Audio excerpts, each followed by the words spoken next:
Hey guys, tonight we're diving into something absolutely massive.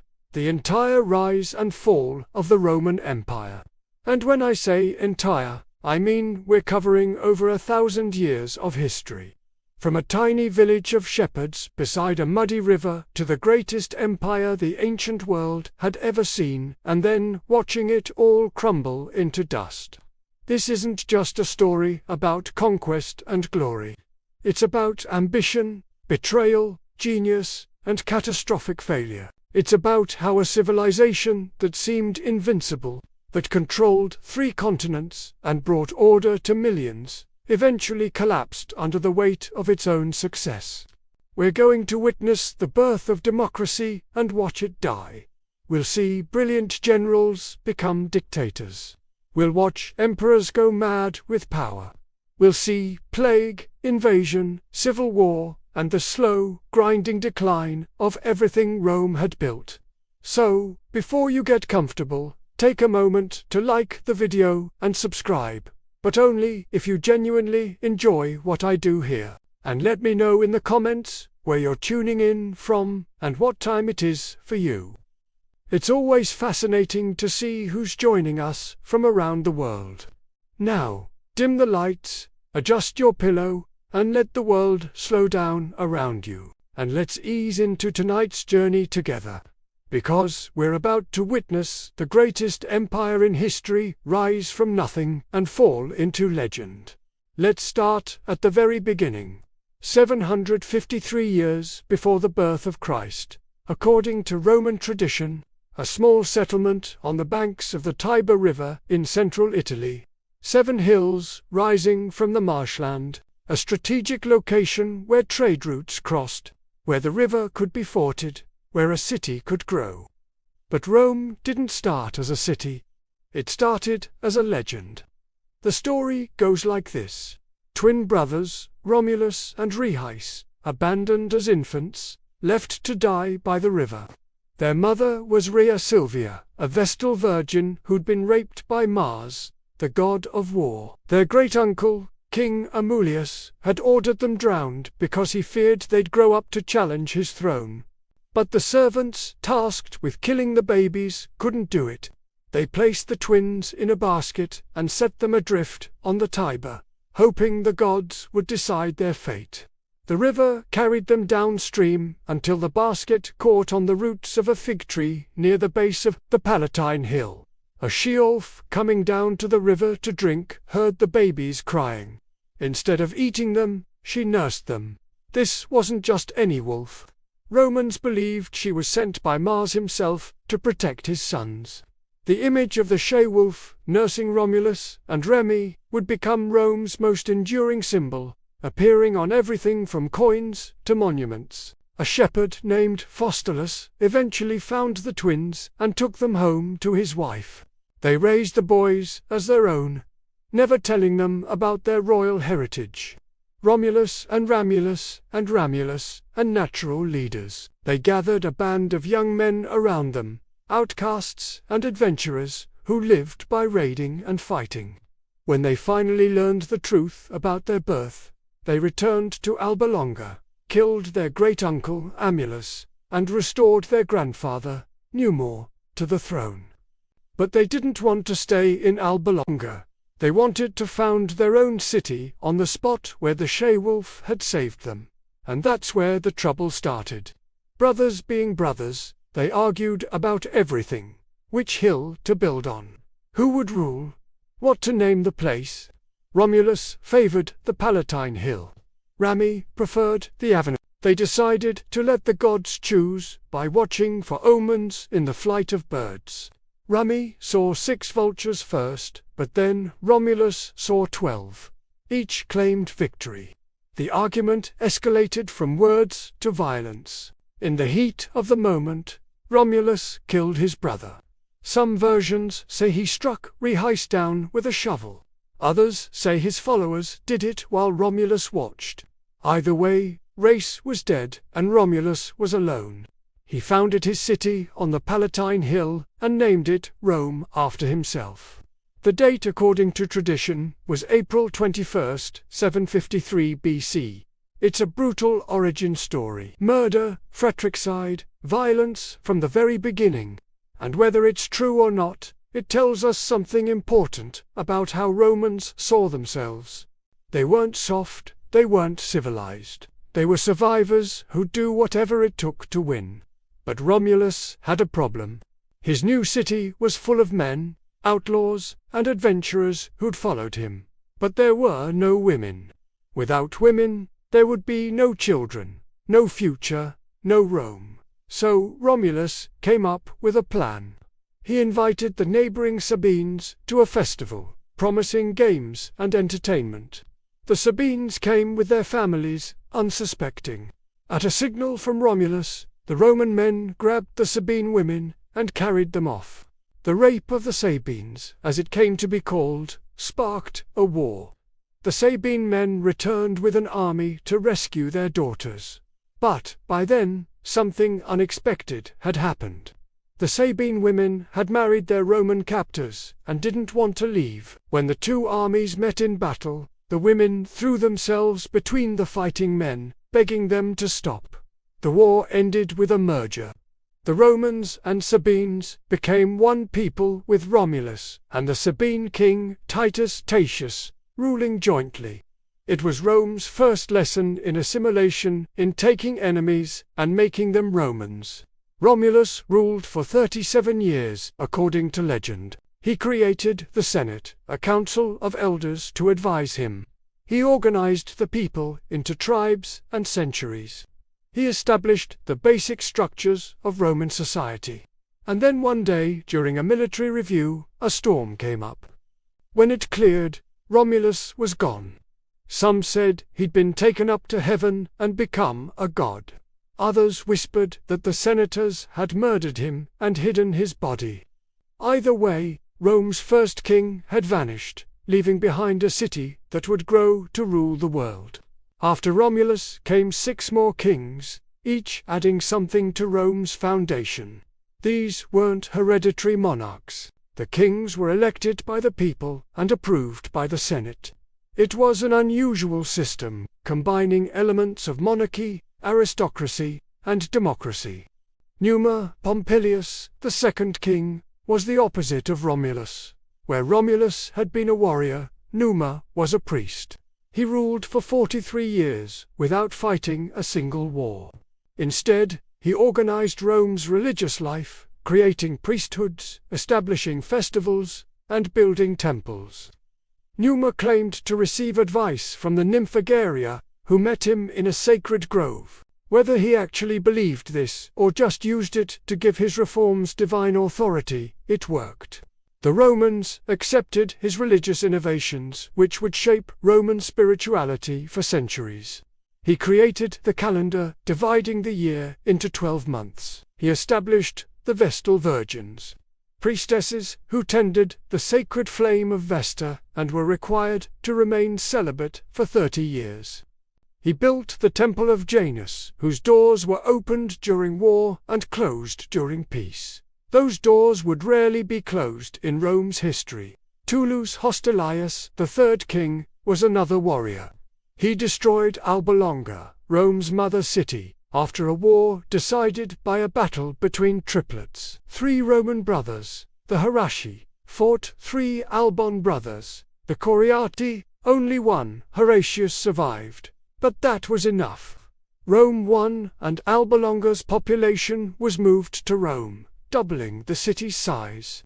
Ancus Marcus, the 4th king, was Numa's grandson. He combined his grandfather's piety with military expansion. He conquered several Latin towns, extended Rome's territory to the sea, and founded the port of Ostia, at the mouth of the Tiber. Rome was no longer just a hill town. It was becoming a regional power. The last 3 kings were Etruscans from the sophisticated civilization north of Rome. The Etruscans had cities, art, engineering, and a written language. They were everything the Romans weren't yet, and the Romans learned from them eagerly. Tarquinius Priscus, the 5th king, was an Etruscan who'd moved to Rome seeking opportunity. He drained the marshy valley between the hills, creating the Forum, Rome's central marketplace and meeting place. He began building the great temple of Jupiter on the Capitoline Hill. He introduced Etruscan religious practices, including reading omens from the flight of birds and the entrails of sacrificed animals. Servius Tullius, the sixth king, was supposedly the son of a slave woman. He organized Rome's population by wealth rather than birth, creating the Centurion Assembly, where citizens voted in groups based on their property. The wealthy had more votes, but even the poor had some voice. It was a step toward the republic that would come. Servius also built Rome's first defensive wall, enclosing all 7 hills. Parts of the Servian wall still stand today, massive blocks of stone that protected Rome for centuries. But Servius was murdered by his own son-in-law, Tarquinius Superbus, Tarquin the Proud. This last king was a tyrant in the Greek sense, a ruler who seized power illegally and ruled without consent. He completed the Temple of Jupiter, making it one of the largest temples in the ancient world. He conquered several neighboring cities, extending Roman power, but he was cruel and arbitrary. He executed senators who opposed him. He ignored the Senate's advice. He ruled by fear. And when his son Sextus raped Lucretia, a virtuous Roman matron, the people had had enough.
They monopolized the priesthoods, the magistrates, and the Senate. They owned most of the land and commanded the legions. The plebeians, everyone else, did most of the fighting and paid most of the taxes, but had little political power. They couldn't hold high office, couldn't marry patricians, and didn't even know what the laws were, because they weren't written down. The conflict of the orders, the struggle between patricians and plebeians, dominated the early republic. It lasted for 2 centuries and shaped Roman political culture forever. The first major crisis came in for 94 BC. The plebeians, crushed by debt and angry at their treatment, went on strike. They marched out of Rome to the Sacred Mount and refused to return. Without the plebeians, there was no army, no labor force, no city. The patricians had to negotiate. They agreed to create the office of tribune of the plebs, magistrates elected by the plebeians to protect their interests. Tribunes could veto any action by any magistrate, even a consul. They were sacrosanct, meaning anyone who harmed them could be killed without trial.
A new nobility had emerged, combining wealthy plebeian families with the old patrician clans.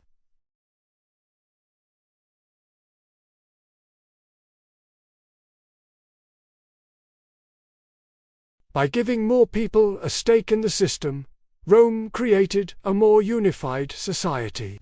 Citizens fought harder for a republic they had a voice in.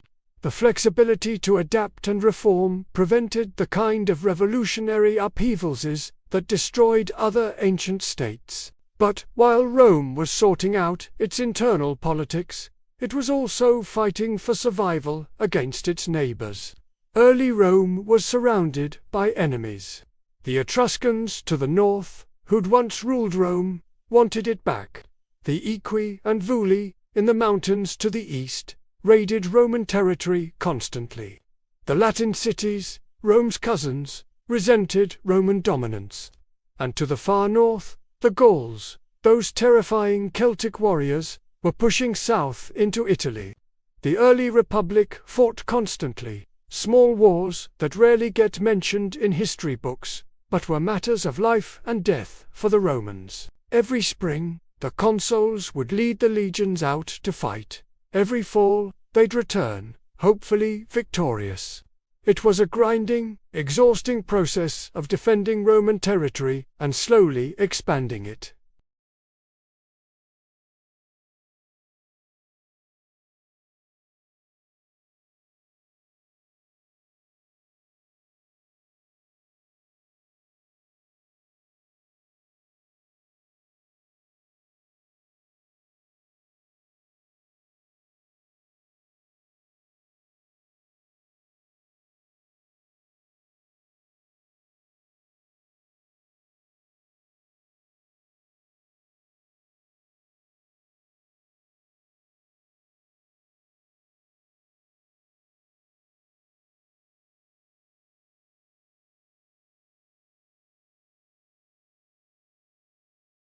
Sacred geese kept in the temple of Juno heard the Gauls trying to sneak up the hill at night and raised the alarm with their honking. The defenders woke up and drove off the attack. Marcus Manlius, who led the defense, was forever after called Capellinus. The Gauls eventually left after being paid a ransom of a 000 B of gold.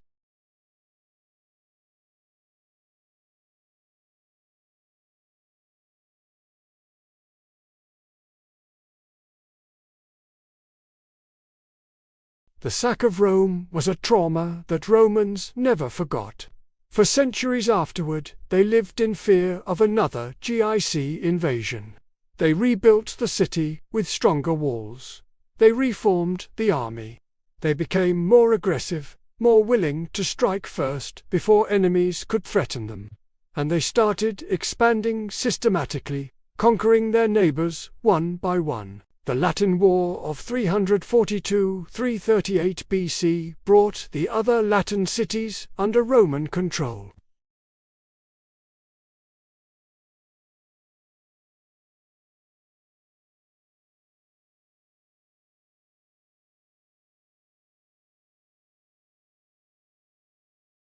All were required to provide soldiers for Rome's wars. It was a brilliant strategy. Rome could call on the manpower of Allium, not just its own citizens. And by giving different cities different statuses, Rome prevented them from uniting against it.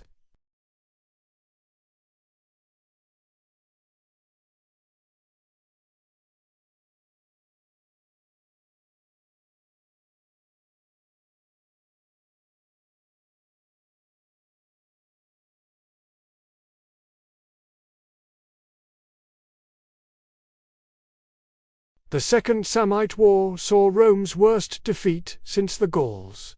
At the Battle of the Cod in Forks in 321 BC, a Roman army was trapped in a narrow pass. The Samnites forced the entire army to pass under a yoke, a symbolic gesture of submission.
The flashpoint was Sicily. The First Punic War started in 264 BC, when Rome intervened in a dispute in Sicily. It would last 23 years and transform Rome from a land power into a naval power. The problem was that Rome had no navy. Carthage controlled the seas. Roman legions couldn't reach Sicily without ships, and they couldn't fight Carthaginian fleets, even if they got there. So, Rome built a navy from scratch in a matter of months. They captured a wrecked Carthaginian warship, took it apart to see how it was built, and used it as a template. They cut down forests to build 120 ships. They trained crews by having them practice rowing on benches set up on land.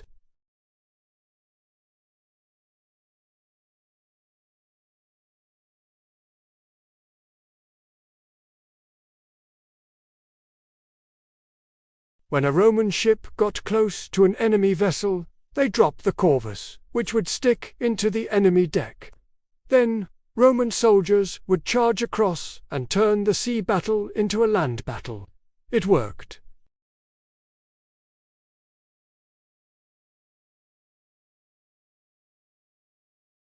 Rome had won its first naval victory, but the war dragged on. Rome won battles but couldn't deliver a knockout blow. They invaded North Africa in 256 BC, but the expedition ended in disaster when the Carthaginians defeated the Roman army and captured the general Marcus Atilius Regulus. Legend says Regulus was sent back to Rome to negotiate a peace treaty, but instead urged the Senate to continue the war, then returned to Carthage where he was tortured to death. It's probably not true, but Romans believed it, and it became a story about Roman virtue and honor. The war finally ended in 241 BC, when Rome won a decisive naval victory at the Aegean Islands. Carthage, exhausted and bankrupt, sued for peace. They gave up Sicily and paid a huge indemnity. Sicily became Rome's first overseas province. Rome had won, but barely. The war had cost them hundreds of ships and tens of thousands of men. Both sides were exhausted. But the peace wouldn't last. Carthage rebuilt its power in Spain, where the Barca family, Hamilcar, and his sons Hannibal, Hasdrubal, and Mago conquered territory and mined silver.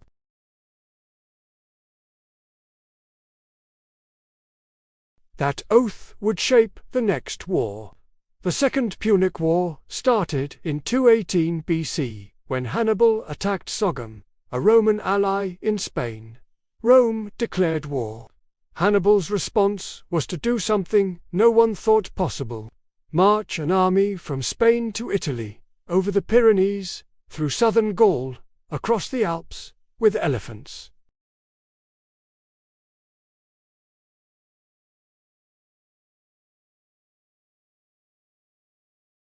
Hannibal started with about 40,000 infantry, 10,000 cavalry, and 37 elephants.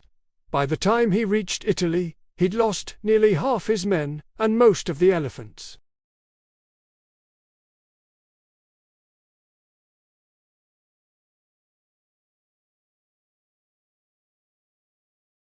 And then he started winning.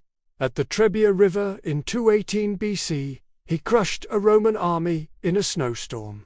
At Lake Trasimene in 217 BC, he ambushed another legion in the fog and slaughtered 15,000 Romans.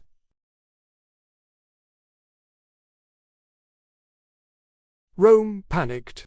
They appointed Quintus Fabius Maximus as dictator. Fabius adopted a strategy of avoiding battle, shadowing Hannibal's army, cutting off his supplies, and waiting for him to weaken. The Romans hated it. They called Fabius the delayer as an insult. They wanted a decisive battle, a glorious victory. So in 216 BC, they gave command to two new consuls, Gastorentius Varro and Lucius Aemilius Pace, and sent them after Hannibal with the largest army Rome had ever assembled.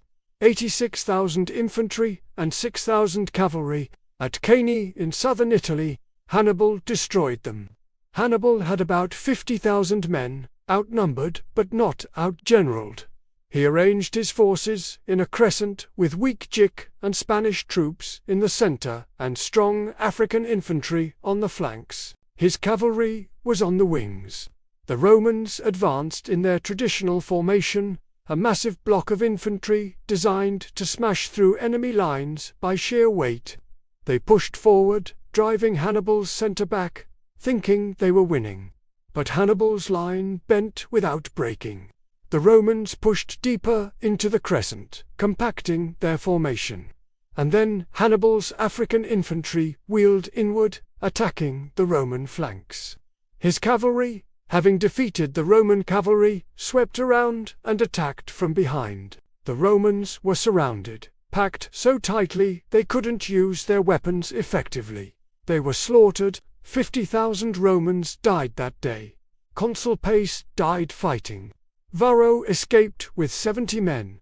The survivors were sold into slavery. Cana was the worst defeat in Roman history. Multiple legions destroyed. The cream of Roman manhood dead. Allies defecting to Hannibal. The road to Rome open. But Hannibal didn't march on Rome. Maybe he didn't have siege equipment. Maybe he knew his army was too small to take the city. Maybe he was waiting for reinforcements from Carthage that never came. Whatever the reason, he stayed in southern Italy, winning battles, raiding, trying to break Rome's confederation. And Rome, bloodied but unbroken, refused to surrender. They adopted Fabius's strategy. Avoid battle, harass Hannibal's forces, recapture defecting cities, and most importantly, take the war to Carthage's other territories.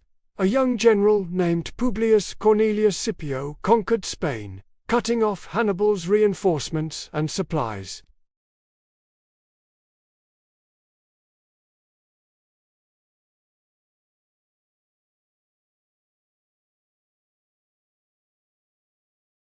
Then Scipio did something audacious. He invaded North Africa, threatening Carthage itself. The Carthaginian Senate panicked and recalled Hannibal from Italy. After 15 years of campaigning, after winning battle after battle, Hannibal sailed home to defend his city. At Zama in 202 BC, Scipio defeated Hannibal using Hannibal's own tactics against him. Scipio let Hannibal's elephants charge through gaps in his lines, then used his superior cavalry to attack from the flanks and rear. It was Car in reverse. Hannibal survived the battle, but knew the war was lost. Carthage surrendered, gave up its fleet, paid massive reparations, and became a Roman client state.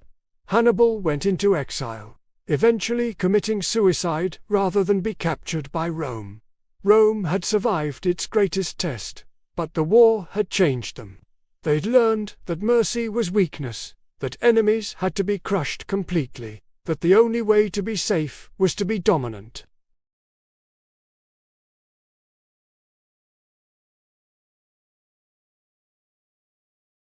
The Hellenistic kingdoms, the successors to Alexander the Great's empire, controlled Greece, Asia Minor, Syria, and Egypt. They were wealthy, sophisticated, and constantly fighting each other. Rome intervened, first as a protector of Greek cities, then as a conqueror. The Macedonian Wars brought Greece under Roman control. Philip V of Macedon had allied with Hannibal during the Second Punic War, which Rome didn't forget. In 200 BC, Rome declared war at Cinephilit in 197 BC. Roman legions defeated the Macedonian phalanx, proving that Roman tactics were superior to the formations that had conquered the known world under Alexander. Rome declared the Greek cities free, but it was a hollow freedom. Rome controlled Greek foreign policy and intervened whenever it wanted. When Macedon tried to reassert itself, Rome crushed it again. At Pydna, in 168 BC, the Roman general Aemilius Pallas destroyed the Macedonian army. Macedon was divided into 4 republics under Roman supervision. The Seleucid Empire, which controlled Syria and parts of Asia Minor, was next. Antiochus III, called the Great, invaded Greece, giving Rome an excuse to intervene. At Thermop in 191 BC, the Romans defeated Antiochus in the same pass where the Spartans had fought the Persians.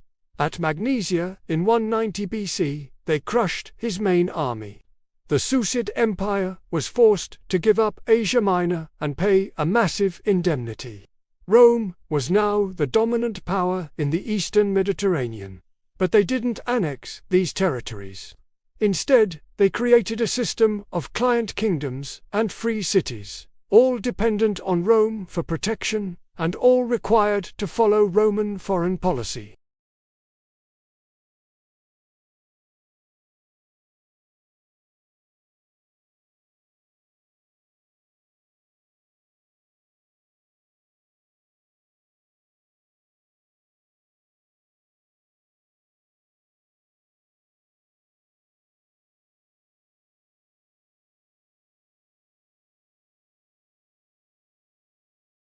Cato ended every speech in the Senate, no matter the topic, with the phrase, Carthage must be destroyed.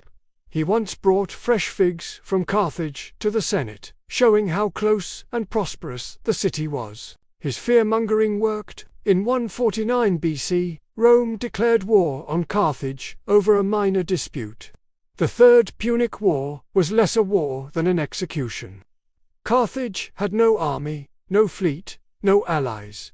The Romans besieged the city for 3 years. When they finally broke through in 146 BC, they systematically destroyed it. The Romans killed or enslaved the entire population. They burned the city for 17 days. They plowed the ruins and allegedly sowed salt so nothing would grow there. Whether the salt part is true or not, the message was clear.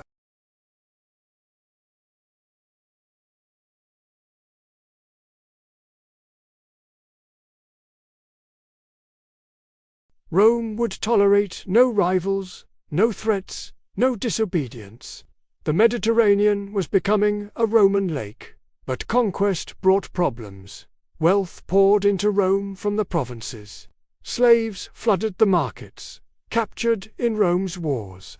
The gap between rich and poor widened dramatically. The old Roman virtues, simplicity, duty, self-sacrifice, seemed to be dying. The aristocracy built massive estates, latifundia worked by slaves. Small farmers, the backbone of the Roman army, were driven off their land. They couldn't compete with slave labor, and they were away fighting Rome's wars. So often they couldn't maintain their farms. Many sold their land to wealthy neighbors and moved to Rome, swelling the urban poor. The city of Rome grew rapidly, reaching perhaps 1 million people by the 1st century BC, but most lived in poverty, crammed into multi-story apartment buildings called insuli that regularly collapsed or burned. They depended on the grain dole, free wheat distributed by the state, and on public entertainment, the games in the circus and amphitheater. Bread and circuses, the satirist Juvenal would later write, was all the people wanted. They'd given up political power for free food and entertainment. 2 brothers, Tiberius and Gascras, tried to reform the system. They came from one of Rome's most distinguished families. Their mother, Cornelia, was the daughter of Scipio Araconese, the conqueror of Hannibal. They'd been raised on stories of Roman virtue and duty. Tiberius was elected tribune in 133 BC. He proposed redistributing public land to poor citizens. There was a law limiting how much public land anyone could hold, but it had been ignored for decades. Wealthy senators had occupied vast tracts of public land and treated it as their own. Tiberius wanted to enforce the law, take back the excess land, and distribute it in small plots to landless citizens. It would restore the class of small farmers, strengthen the army, and reduce urban poverty. The Senate, dominated by wealthy landowners, opposed him. They convinced another tribune to veto the proposal. Tiberius responded by having the tribune removed from office, something that had never been done before. He then passed his law and set up a commission to distribute the land. The Senate was furious. When Tiberius ran for re-election as tribune, which was probably illegal, a mob of senators and their supporters attacked him during the election. They beat him to death with clubs and chail, then threw his body into the Tiber. 300 of his supporters were also killed. It was the first political murder in Rome in nearly 400 years. The Republic had survived external enemies, but now it was turning on itself. 10 years later, Tiberius's younger brother, Gas, was elected tribune. He was more radical than his brother. He proposed grain subsidies for the urban poor, colonies for landless citizens, and extending citizenship to Rome's Italian allies. He also tried to reduce the Senate's power by giving more authority to the equestrians, the wealthy business class. Gas was re-elected tribune, but his support was eroding. The Senate declared a state of emergency and sent armed men after him. Gas fled, but was cornered. He ordered his slave to kill him rather than be captured. 3,000 of his supporters were executed without trial. The Gracchi had failed, but they'd shown that reform was possible and that the Senate would kill to prevent it. They'd also shown that tribunes could challenge senatorial authority and that the urban poor could be mobilized as a political force. The Republic was cracking. The next century would see it shatter completely. The late Republic was a time of brilliant generals, demagogic politicians, and constant civil war. The old system, designed for a city-state, couldn't handle an empire. The Senate, which had guided Rome through centuries of expansion, was now corrupt and divided. The assemblies were manipulated by politicians and mobs. The army, once a citizen militia, was becoming a professional force loyal to its generals rather than the state. Gas Marius was the first of the new breed of generals. He was a new man, not from an old aristocratic family, who rose through military talent. In 107 BC, he was elected consul and given command against Jugurtha, a North African king who'd been bribing Roman senators to avoid defeat. Marius won the war, but more importantly, he reformed the army. Previously, only property owners could serve in the legions. Marius opened recruitment to the landless poor, the proletari. These men had nothing but their children to give the state, hence the name. The reform created a professional army. Soldiers served for 16 years, received regular pay, and expected their general to give them land when they retired. This made them loyal to their general, not to Rome. It was a recipe for civil war. Marius was elected consul an unprecedented 7 times, violating the tradition that no one should hold the office more than twice. He defeated Germanic tribes, threatening Italy, saving Rome from another GIC invasion. But he also used his veterans to intimidate political opponents. His rival was Lucius Cornelius Sulla, an aristocrat who'd served under Marius but resented being overshadowed. When Mithratis, king of Pontus, invaded Roman territory in Asia Minor, both Marius and Sulla wanted the command. The Senate gave it to Saha. The assembly, manipulated by Marius's supporters, gave it to Marius. Sulla's response was unprecedented. He marched his legions on Rome. It was the first time a Roman general had brought an army into the city. Marius fled and Sulla took control. He then left for the east to fight Mithrates. While Sulla was gone, Marius returned with an army and seized Rome. He and his supporters massacred their enemies, displaying their heads in the Forum. Marius died shortly after, but his faction controlled Rome. When Sulla returned in 83 BC, he marched on Rome again. This time he was more thorough. He defeated Marius's supporters in a series of battles, then made himself dictator. Not the traditional 6-month emergency dictator, but dictator without time limit. Sulla posted prescription lists in the forum naming his enemies. Anyone on the list could be killed on sight, and their property would be confiscated. Thousands died. Sulla's veterans were rewarded with land confiscated from his enemies. Sulla tried to restore the Republic by strengthening the Senate and limiting the power of tribunes. Then, in 79 BC, he did something no one expected. He resigned and retired to his country estate. He died a year later. His reforms didn't last. The Republic was too broken to fix. The next generation of politicians learned from Sulla that power came from armies, not votes.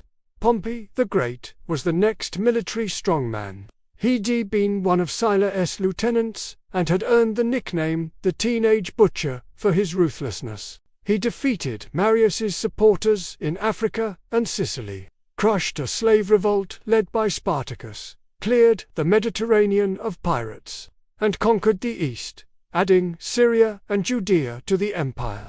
Pompey was Rome's most successful general, but the Senate feared him. When he returned to Italy in 62 BC, they refused to ratify his eastern settlements or give land to his veterans. Pompey needed allies. He found them in Marcus Licinius Crassus, the richest man in Rome, and Gaius Julius Caesar, a rising politician from an old but impoverished patrician family. The three formed an informal alliance, the First Triumvirate. It wasn't official, just a private agreement to support each other's interests. Pompey got his land and ratification. Crassus got tax contracts for his business associates.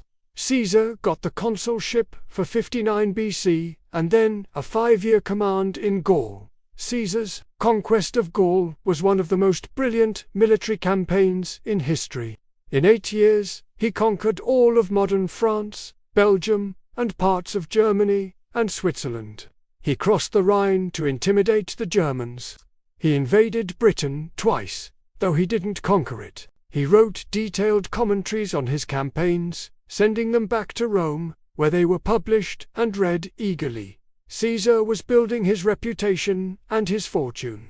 Gaul was rich, and Caesar took a share of the plunder. He also had a veteran army loyal to him personally.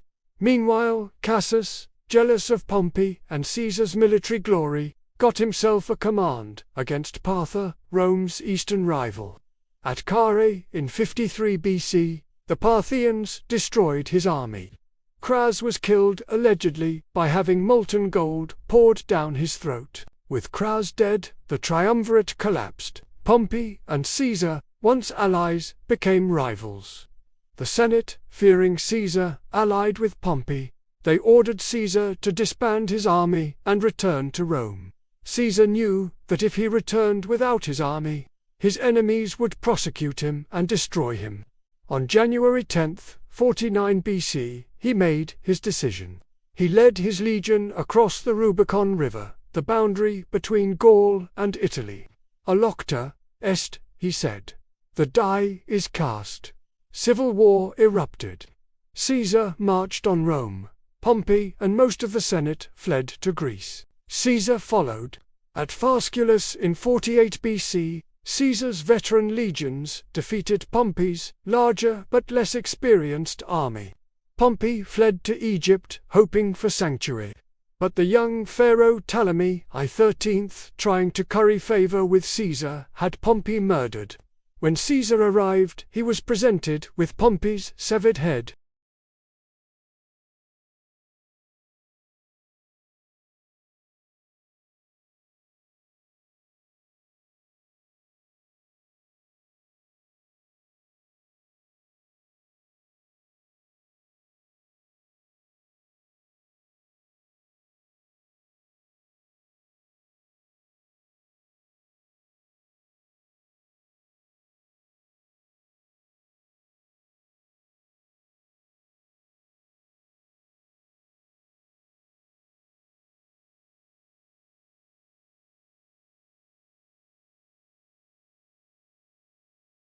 He was appointed dictator for life. He reformed the calendar, creating the Julian calendar that we still use today. He planned new building projects, colonies for veterans, and campaigns against Partha and D. But he also acted like a king. He wore a purple toga. He sat on a golden chair in the Senate. His image appeared on coins. Statues of him were erected throughout Rome. He was offered a crown, which he publicly refused, but many thought he wanted it. A group of senators, led by Marcus, Junius, Brutus, and Gascases, Longinus, decided Caesar had to die. They claimed to be defending the Republic, though many had personal grudges. On the Ides of March, the 15th of March 44 BC, they surrounded Caesar in the Senate House and stabbed him 23 times. Caesar tried to fight back, but when he saw Brutus among the attackers, he allegedly said, "Kaisu teknan, you too, child." He pulled his toga over his head and died at the base of Pompey's statue. The assassins thought they'd saved the Republic. Instead, they'd doomed it. Caesar's assassination plunged Rome into chaos.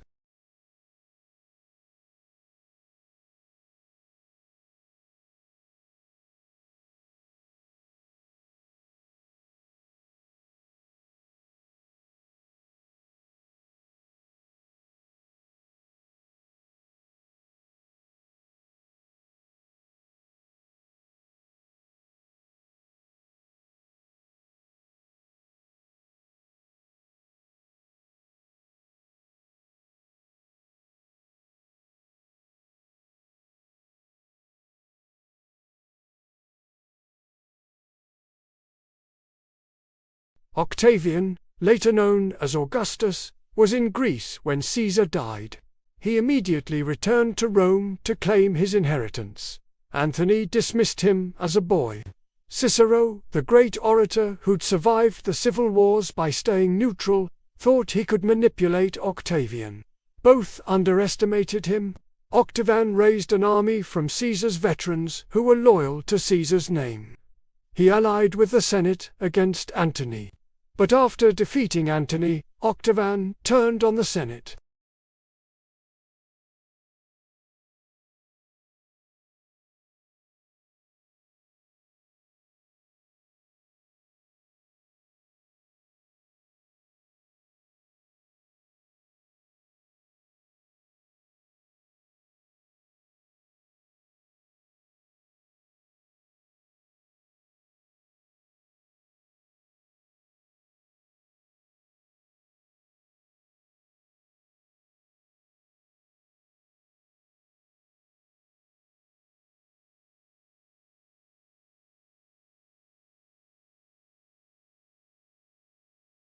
The triumvirate then marched east to face Caesar's assassins.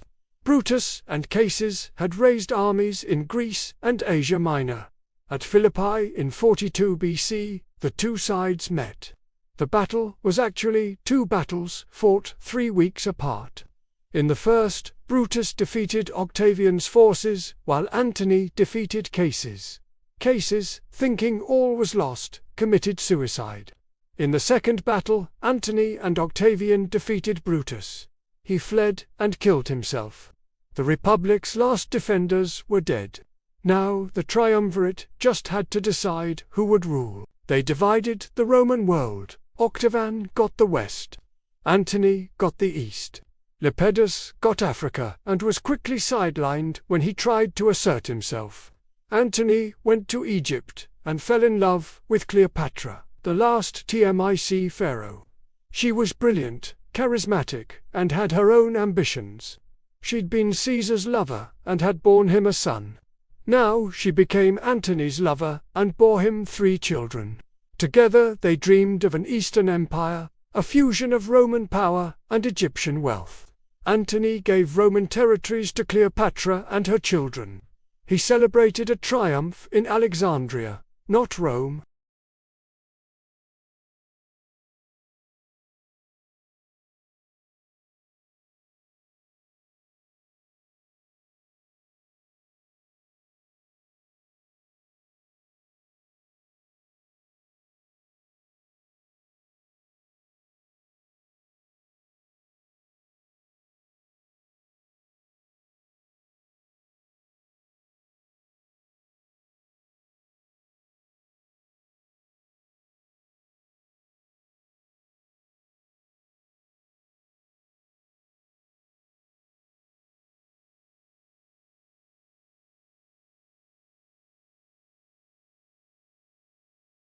When Cleopatra's ships broke through the blockade and fled, Antony followed her, abandoning his army.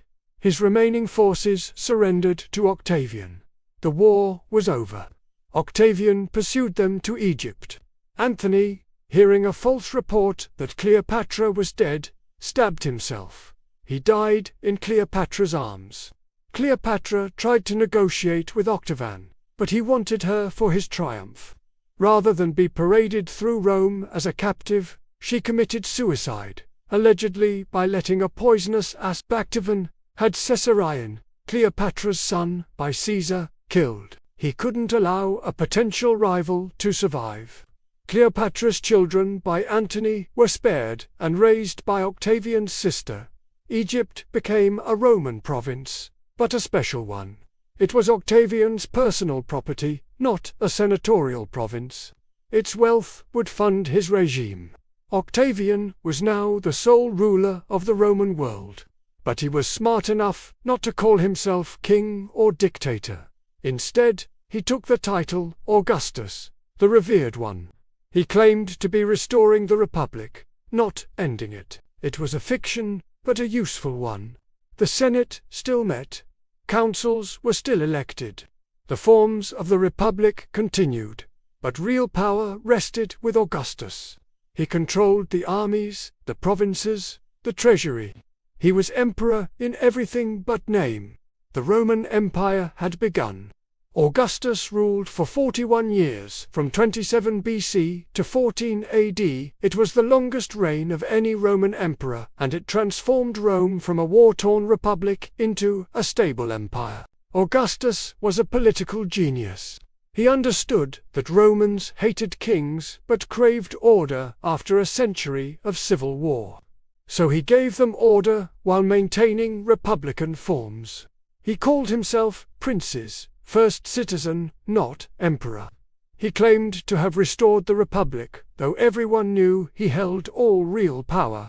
He reformed the army, creating a professional force of 28 legions stationed on the frontiers. Soldiers served for 20 years and received land or money when they retired. This made them loyal to the state, not to individual generals, reducing the risk of civil war.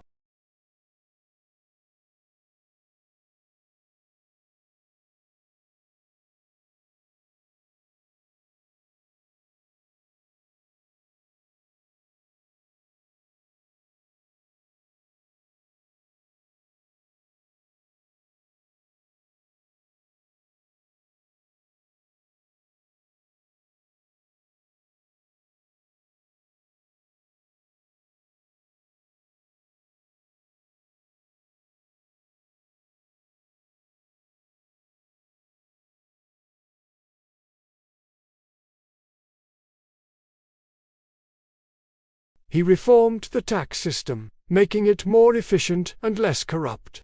He conducted a census throughout the empire, recording population and property for tax purposes. This is the census mentioned in the Gospel of Luke, which brought Mary and Joseph to Bethlehem. Augustus built extensively in Rome. He boasted that he'd found Rome a city of brick and left it a city of marble. He built temples, theaters, baths, and aqueducts.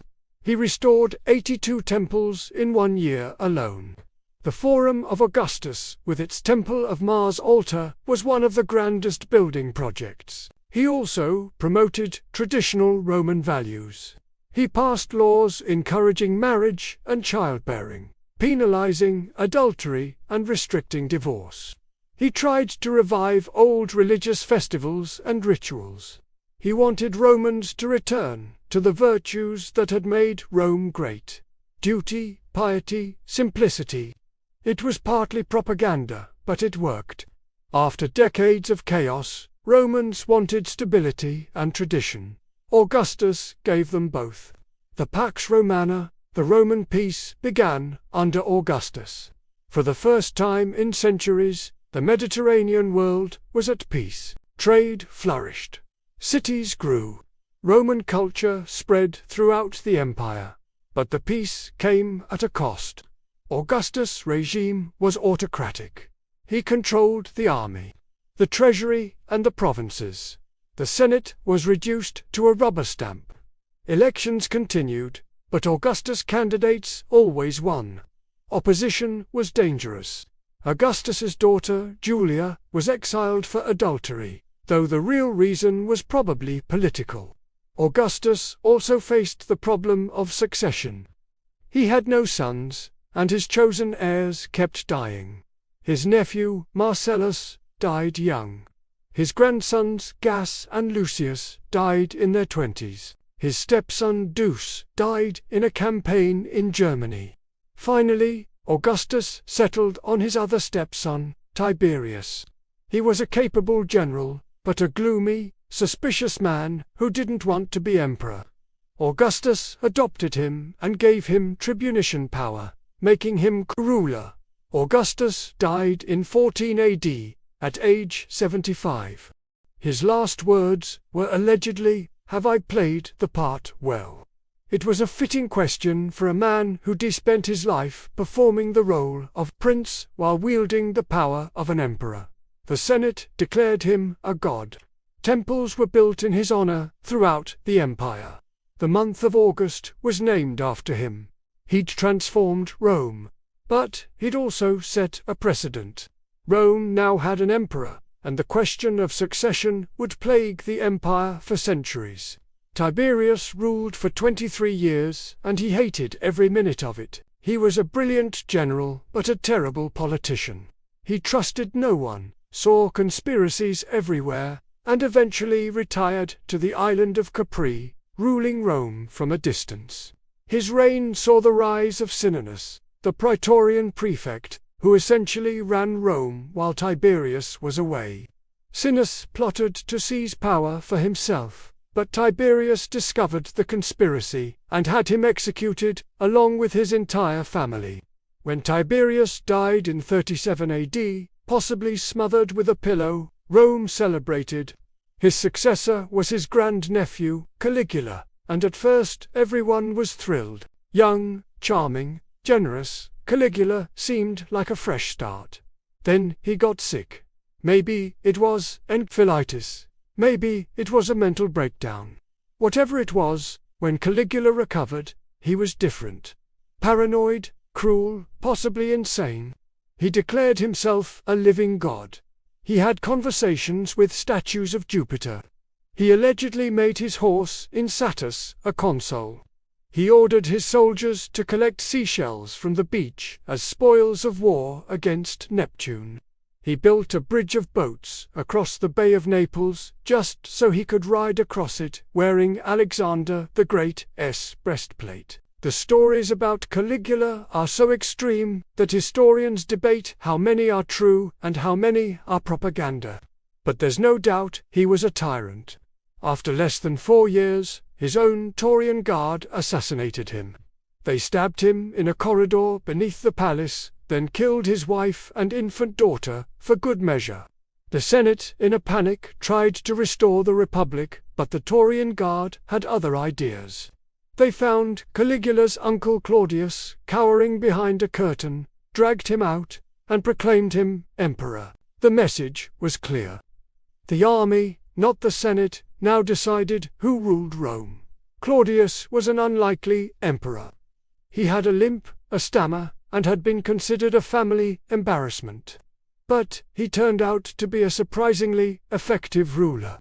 He expanded the empire by conquering Britain, something even Julius Caesar had failed to do.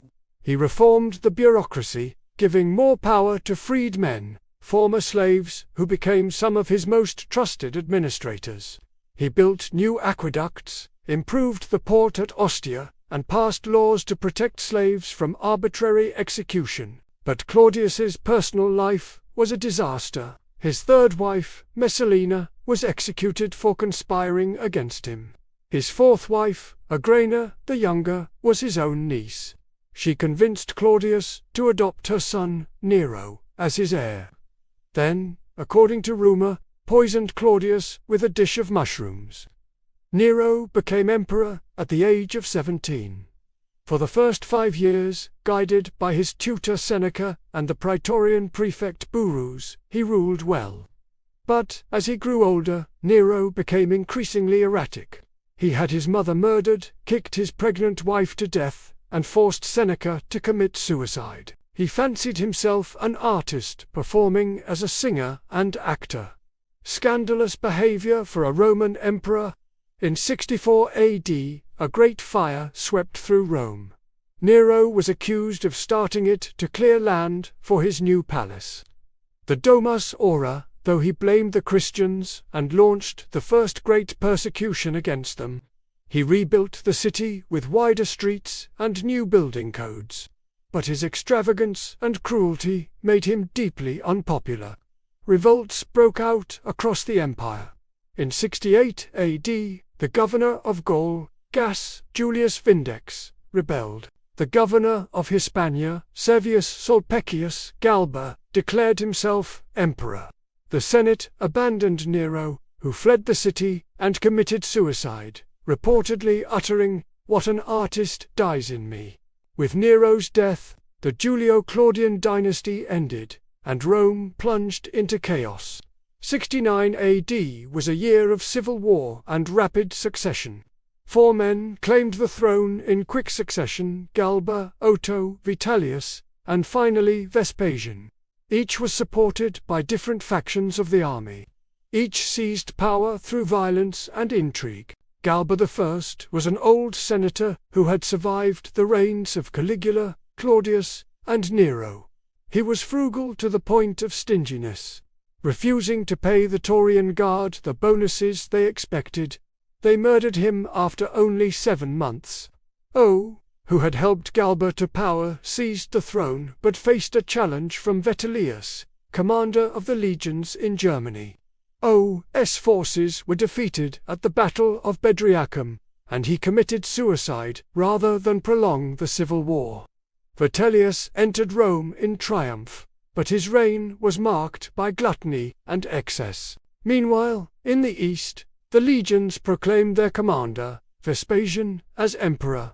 Vespasian's forces invaded Italy, defeated Vitellius's armies, and stormed Rome. Vitellius was dragged from hiding and killed.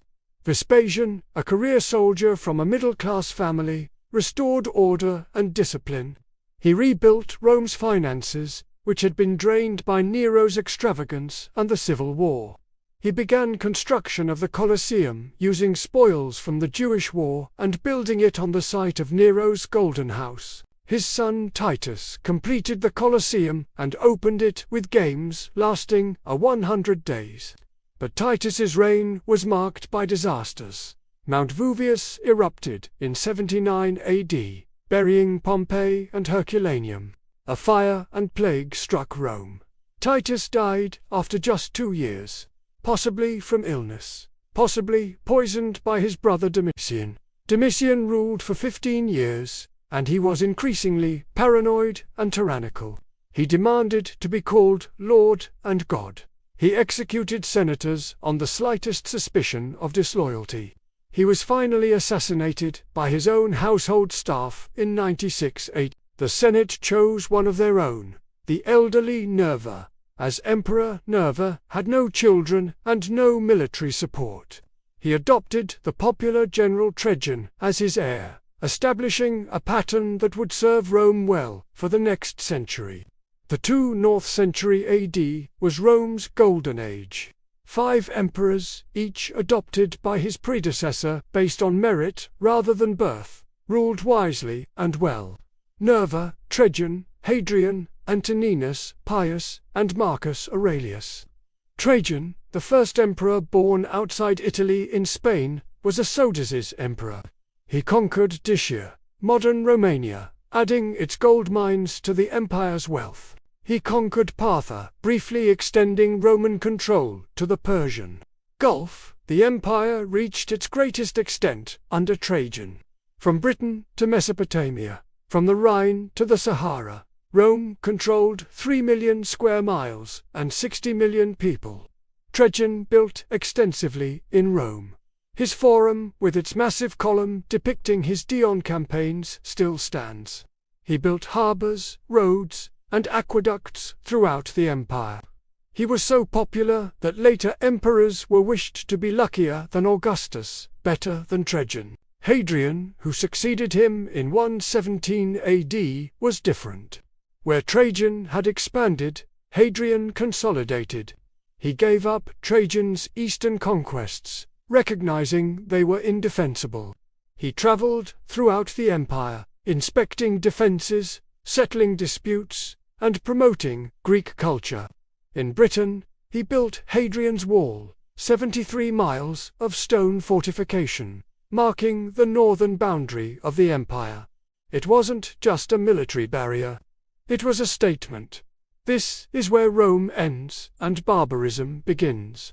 And Hadrian was cultured, intelligent, and deeply Greek in his tastes. He had a passionate relationship with a young man named Antonius, who drowned in the Nile. Hadrian's grief was so profound he founded a city in Antoninus' honor, and had him declared a god. Antoninus Pius, who ruled from 138 to 161 AD, was the most peaceful emperor. His reign saw no major wars, no rebellions, no crises. He governed wisely, built extensively, and died peacefully in his bed. His successor, Marcus Aurelius, was a philosopher-emperor, a Stoic who wrote meditations on duty, virtue, and the transient nature of life. But his reign was anything but peaceful. Plague struck the empire in 165 AD, possibly smallpox, killing millions. Germanic tribes pushed across the Danube frontier, requiring years of campaigning to repel. The Parthians invaded the east. Marcus spent most of his reign at war, fighting to preserve the empire his predecessors had built. His meditations, written in Greek while on campaign, reveal a man burdened by duty, questioning the meaning of power and life.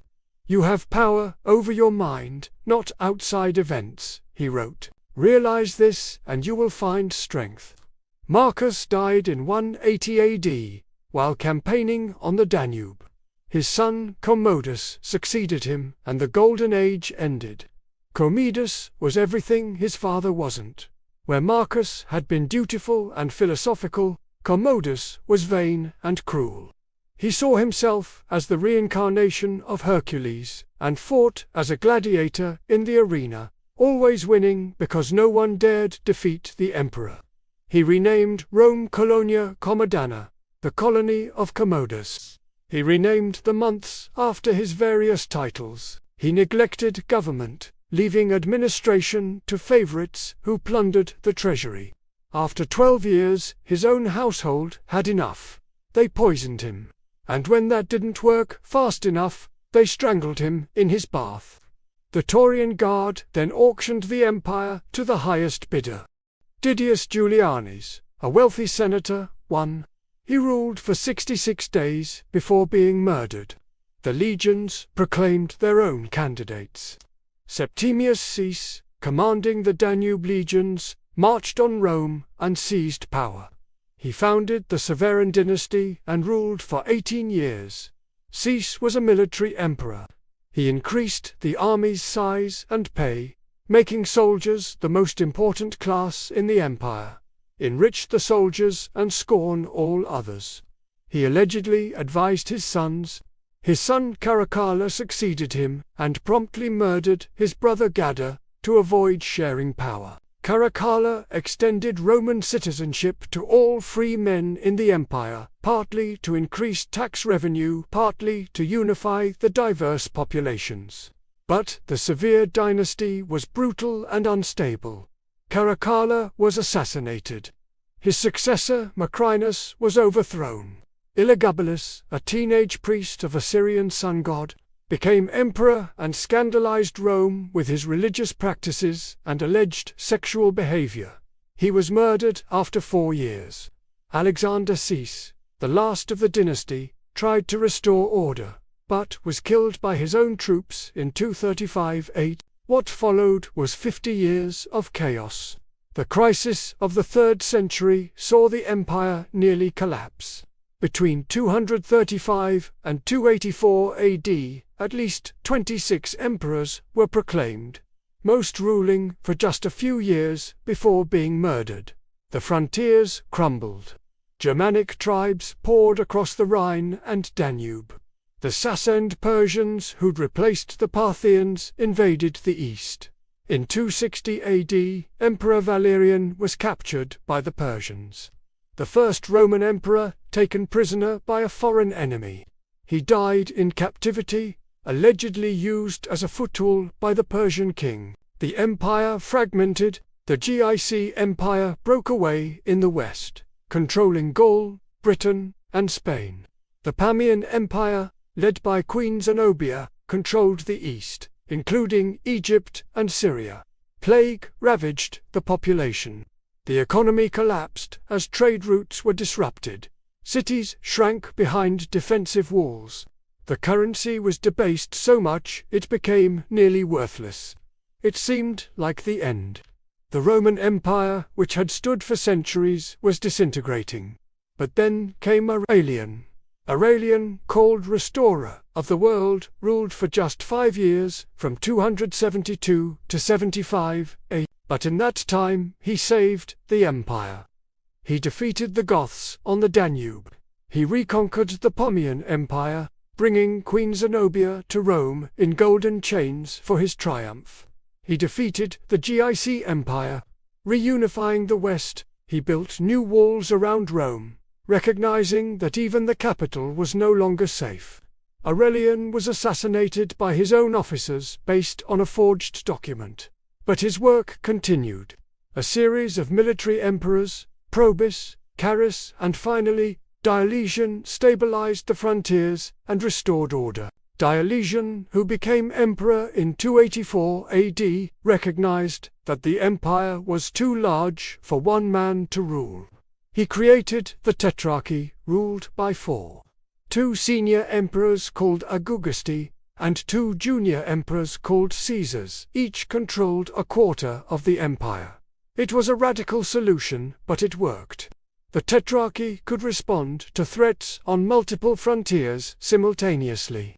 It provided a clear succession plan, and it recognized the reality that the empire had become too complex for centralized rule. Diocletian also reformed the administration, dividing provinces into smaller units, separating civil and military authority, and creating a massive bureaucracy to manage the empire. He reformed the tax system, the currency, and the army. He also launched the last great persecution of Christians. Diocletians saw Christianity as a threat to traditional Roman values and unity. Churches were destroyed, scriptures burned, and Christians who refused to sacrifice to the Roman gods were executed. But the persecution failed.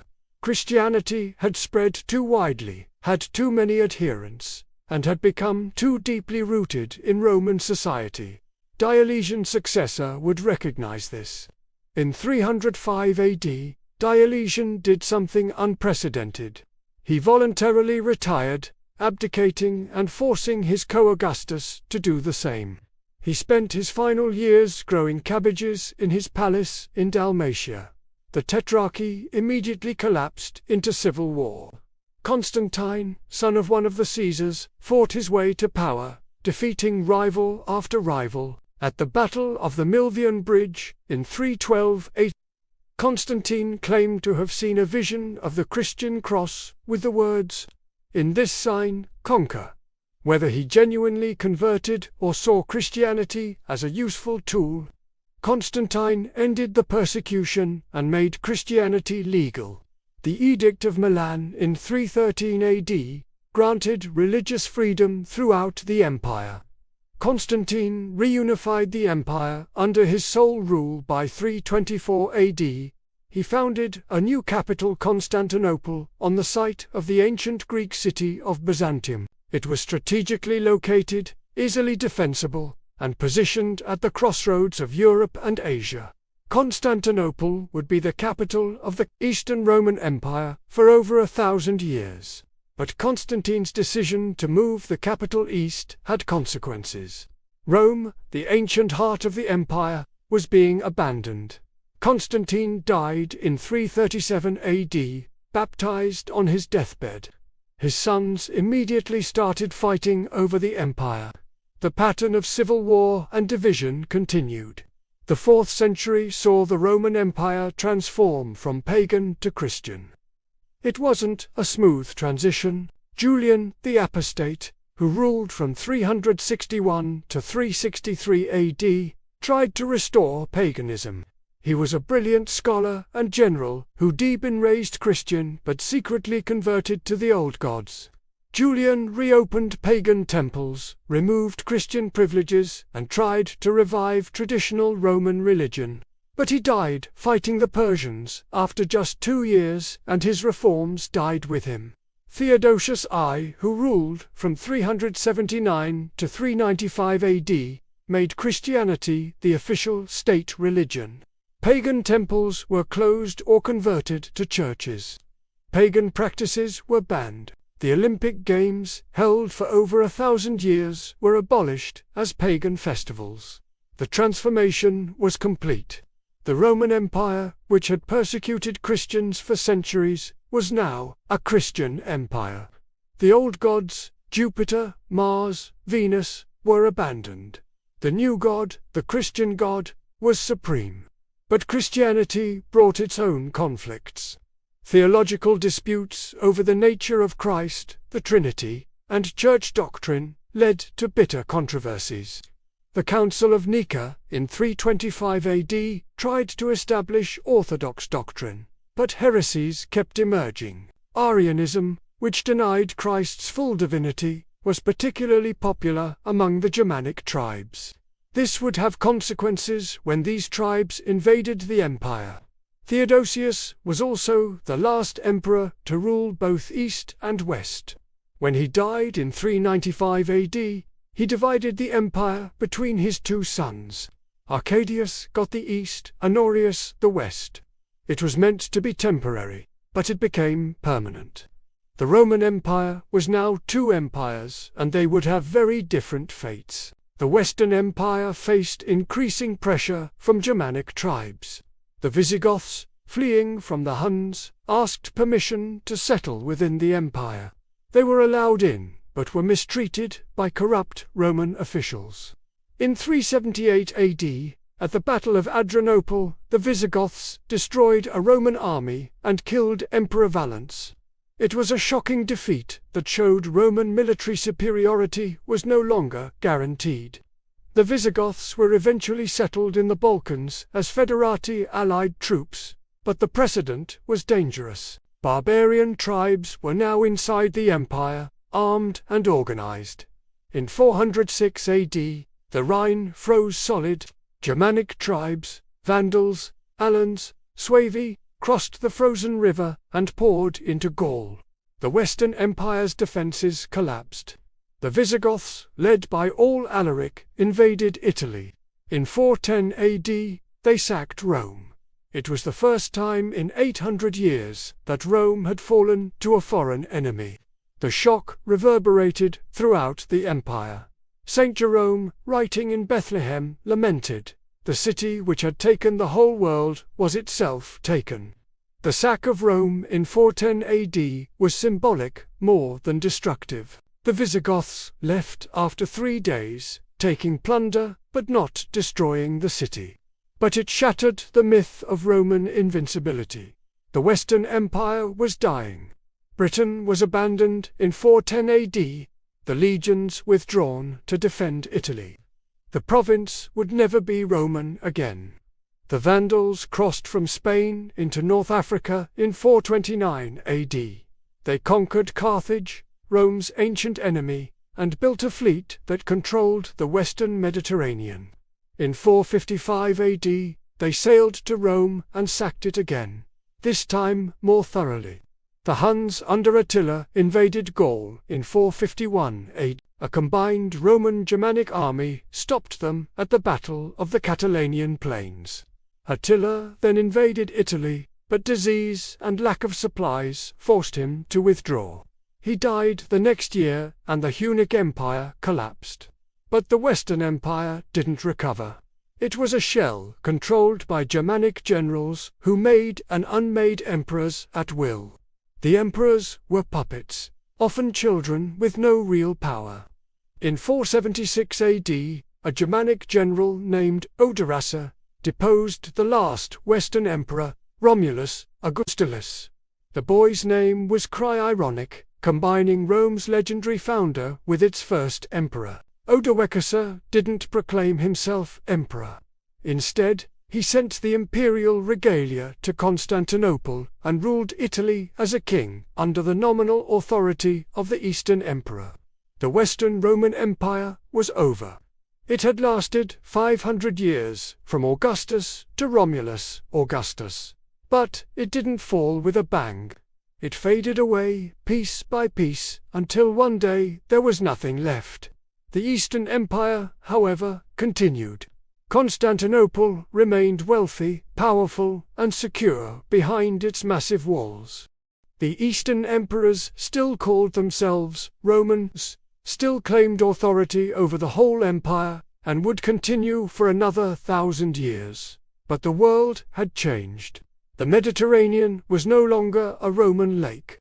Germanic kingdoms controlled the west. The Sassanid Persians controlled the east. The unity Rome had imposed was broken. Why did the Western Empire fall while the East survived? Historians have debated this for centuries. Some blame Christianity for weakening Roman martial values. Some blame lead poisoning from Roman plumbing. Some blame climate change, plague, or economic decline. The truth is more complex. The West faced more invasions, had a longer, more vulnerable frontier, and was poorer than the East. The loss of North Africa, the empire's breadbasket, was devastating. The army became increasingly barbarized, with Germanic soldiers and generals who had little loyalty to Rome. The Eastern Empire, by contrast, was wealthier, more urbanized, and better defended. Constantinople's walls were impregnable. The Eastern army remained more Roman in character, and the Eastern emperors were generally more capable than their Western counterparts. But perhaps the deepest reason was this: the Western Empire had lost the will to survive. The old Roman virtues, duty, sacrifice, civic pride, had faded. The wealthy aristocrats cared more about their estates than the empire. The common people, crushed by taxes and oppression, saw a little difference between Roman and barbarian rule. The empire had become a burden, not a benefit. And when that happens, when people stop believing in their civilization, it dies. The Roman Empire fell, but Rome never died. Its legacy shaped the world we live in today. Roman law became the foundation of legal systems throughout Europe and beyond. The concept of written law, equal justice, and legal rights comes from Rome. The idea that law should be rational, consistent, and apply to everyone. That's Roman. The Latin language evolved into French, Spanish, Italian, Portuguese, and Romanian. Even English, a Germanic language, is half Latin in vocabulary. The alphabet you're reading right now is the Roman alphabet. Roman architecture influenced building for 2,000 years. Arches, domes, concrete, aqueducts, roads.